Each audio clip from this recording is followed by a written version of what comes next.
তুমুল ঝড় বৃষ্টি তো হয়েছেই, এবং তার পাশাপাশি প্রধানমন্ত্রী আজকে হলদিয়ার এই মাখনবাবুর বাজারে যে হেলিপ্যাড গ্রাউন্ড, সেখানে তিনি যে আসার কথা রয়েছে সেই নির্ধারিত সময়সূচিও বদলাচ্ছে প্রবল ঝড় বৃষ্টির জন্য। এবং যে মাঠ, এই মুহূর্তে আমি সভাস্থলে রয়েছি, তোমাকে দেখাবো যে একদিকে বৃষ্টি, অন্যদিকে ঠিক প্রধানমন্ত্রী সবার সামনে অবস্থা ঠিক কীরকম তুমি দেখতেই পাচ্ছ। একেবারে বলা যেতে পারে হতশ্রী চেহারা, সম্পূর্ণভাবে জল জমে গিয়েছে মাঠে।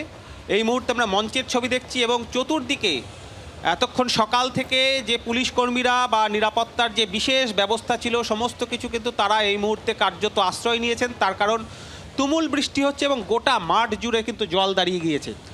কোনো জুতো পরে মানুষ আসতে পারছেন না, সকলেই কিন্তু পুরো ভিজে স্নান। পুলিশ আধিকারিক থেকে শুরু করে যারা দায়িত্বে রয়েছেন, বিজেপির কর্মীরা যারা উপস্থিত হয়েছিলেন, তারা এই মুহূর্তে কাক স্নান ভিজেছেন। এবং তোমাকে দেখাচ্ছি গোটা দর্শক আসন এই মুহূর্তে বলা যেতে পারে সম্পূর্ণভাবে ফাঁকা। প্রধানমন্ত্রীর নির্ধারিত সূচি ছিল কিন্তু সকাল 9:30। সেই কর্মসূচি যে বিলম্বিত হবে সেটা গতকাল রাতেই জানা গিয়েছিল যে প্রধানমন্ত্রী আরও বেশ কিছুটা দেরিতে আসবেন। কিন্তু এই মুহূর্তে যে আবহাওয়ার যে পরিস্থিতি তোমাকে দেখাচ্ছি, যে এই মুহূর্তে তুমি দেখো যে মাঠের সামনে কি পরিমাণ জল জমে রয়েছে, যেখানে সংবাদ মাধ্যম থাকবে, এবং তার পাশে ডি জোনের মধ্যে সেখানেও কিন্তু বলা যেতে পারে গোড়ালি ডোবা জল।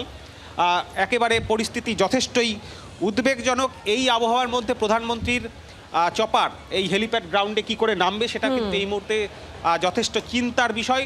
এই যারা দায়িত্বে রয়েছেন তাদের কাছেও এই বিষয়টি যথেষ্টই উদ্বেগের। আজকে প্রধানমন্ত্রীর 3টি সভা রয়েছে, হলদিয়া থেকে তার আসানসোল এবং সিউড়ি, এই 3টি কর্মসূচি রয়েছে। একেবারে কার্পেট বম্বিং শুরু করছে বিজেপি আজ থেকে। তার কারণ শুধুমাত্র প্রধানমন্ত্রী নন, নীতিন নবীন তিনি বাংলায় রয়েছেন, তারও আজকে মালদা এবং চাকুলিয়ায় সভা রয়েছে। আজ গভীর রাতে কলকাতায় এসে যাচ্ছেন কেন্দ্রীয় স্বরাষ্ট্রমন্ত্রী অমিত শাহ।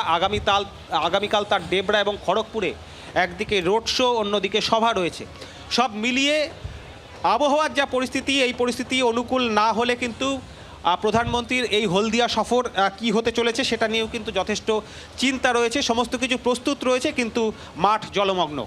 একেবারে কমলাক্ষর, তোমার মাধ্যমে সেই ছবি আমরা দেখতে পাচ্ছি। ধন্যবাদ তোমাকে আপাতত।